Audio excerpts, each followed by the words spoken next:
রাজধানীতে ট্রাফিক আইন লঙ্ঘনকারীদের বিরুদ্ধে অভিযানে গত 4 দিনে ৫,৩৯০টি মামলা করেছে ঢাকা মেট্রোপলিটন পুলিশ ডিএমপির ট্রাফিক বিভাগ।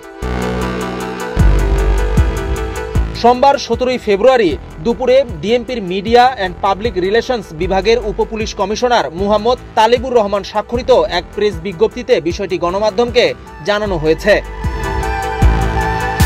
এতে বলা হয়েছে, রাজধানীর বিভিন্ন এলাকায় বৃহস্পতিবার ১৩ ফেব্রুয়ারি থেকে রোববার ১৬ ফেব্রুয়ারি পর্যন্ত ট্রাফিক আইন লঙ্ঘনকারীদের বিরুদ্ধে অভিযান পরিচালনা করে ডিএমপির ট্রাফিক বিভাগ। এ সময় ৫,৩৯০টি মামলা করা হয়েছে। এছাড়াও অভিযানকালে ৩৬৫টি গাড়ি ডাম্পিং ও ১০৮টি গাড়ি র্যাকার করা হয়েছে। এদিকে গত ১ থেকে ১২ ফেব্রুয়ারি পর্যন্ত ডিএমপির উপপুলিশ কমিশনার মুহাম্মদ তালেবুর রহমান স্বাক্ষরিত এ সংক্রান্ত প্রেস বিজ্ঞপ্তিগুলো পর্যালোচনা করে দেখা গেছে ১২ দিনে ট্রাফিক আইন লঙ্ঘনকারীদের বিরুদ্ধে অভিযান পরিচালনা করে ১৭,৭৩৬টি মামলা দায়ের হয়েছে। এছাড়াও একই সময়ের ব্যবধানে ১,৫৯৭টি গাড়ি ডাম্পিং ও ৪৪৭টি গাড়ি র্যাকার করা হয়েছে।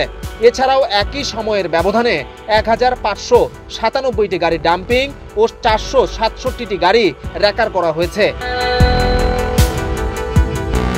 প্রেস বিজ্ঞপ্তিগুলোতে দেখা যায়, ডিএমপির ধারাবাহিক অভিযানে ১ ফেব্রুয়ারি মামলার সংখ্যা ১,৩১১টি, ২ ও ৩ ফেব্রুয়ারি ২,৫৯৪টি, ৪ ফেব্রুয়ারি ১,৫৬৯টি, ৫ ফেব্রুয়ারি ১,৪০৩টি, ৬ ও ৭ ফেব্রুয়ারি ২,৪৩৯টি, ৮ ফেব্রুয়ারি ১,২৫৫টি, ৯ ফেব্রুয়ারি ১,৬৭০টি, ১০ ফেব্রুয়ারি ১,৬৩৫টি, ১১ ফেব্রুয়ারি ১,৯০৬টি এবং ১২ ফেব্রুয়ারি মামলার সংখ্যা ১,৯৫৪টি।